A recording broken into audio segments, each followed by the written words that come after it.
क्या आपने कभी बिना गाड़ी के कार इंश्योरेंस खरीदा है? काफी बेतुका सा सवाल है ना। पर अगर मैं आपको बताऊं कि बहुत सारे लोग ऐसा करते हैं, तो मैं बात कर रहा हूं हमारे रिटेल ट्रेडर्स की, जो आए दिन पुट ऑप्शन खरीदते और बेचते हैं। चलिए हम इसे एक डिटेल में समझते हैं इसी एग्जांपल के साथ।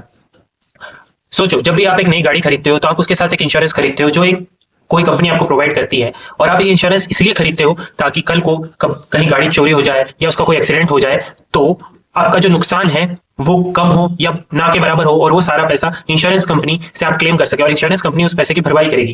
पर इंश्योरेंस कंपनी आपको ये इंश्योरेंस क्यों बेचती है? इंश्योरेंस कंपनी आपको इसलिए इंश्योरेंस इसलिए बेचती है क्योंकि उन्हें ये लगता है कि अगर वो एक लार्ज सैंपल साइज, सोचिए 10,000 1 लाख गाड़ियों पे ये सेम इंश्योरेंस बेचेंगे, तो ये प्रोबेबिलिटी की जितनी गाड़ियों का एक्सीडेंट होगा या जितनी गाड़ियां चोरी होंगी, ये प्रोबेबिलिटी बहुत कम है, और जो नंबर ऑफ गाड़ियां हैं जिनके साथ ये होगा वो बहुत छोटा होगा। तो ओवरऑल एक बड़ी स्केल पे वो प्रॉफिट कमाएंगे। तो जी, जैसे कि हम एक इंश्योरेंस खरीदते हैं जो 1 साल के लिए वैलिड होता है, वैसे ही जो ये पुट ऑप्शन है इसका भी एक स्पेसिफिक टाइम पीरियड होता है। और जैसे ही हर गाड़ी की प्राइस के हिसाब से उसके पुट इंश्योरेंस का प्राइस अलग होता है, वैसे ही हर ऑप्शन की स्ट्राइक के हिसाब से और उसकी लॉट साइज के हिसाब से उस ऑप्शन का प्राइस अलग होता है।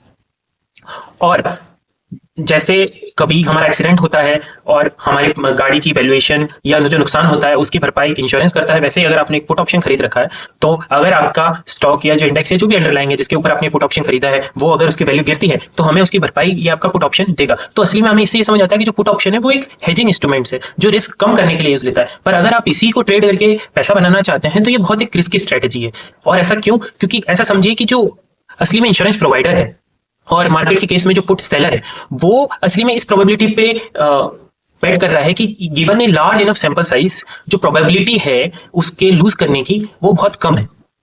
हो सकता है 1 या 2 केसेस में वो लूज करे, बट नेट जब एक लार्ज इनफ सैंपल साइज होगा तो वो लूज नहीं करेगा, वो विन करेगा और वो पैसे कमाएगा। बट उसी के अगेंस्ट जो रिटेल ट्रेडर्स है, छोटे ट्रेडर्स हैं जो ऑप्शंस को बाई कर रहे हैं, उनके लिए ये प्रोबेबिलिटी उनके अगेंस्ट प्ले कर रही है। तो आपका इस चीज पे बैट करना कि आप गाड़ी का एक्सीडेंट होगा या कोई भी स्टॉक इंडेक्स नीचे गिरेगा, ये बहुत ही रिस्की स्ट्रेटेजी है और इसके आपके सही होने की प्रोबेबिलिटी बहुत ही कम है।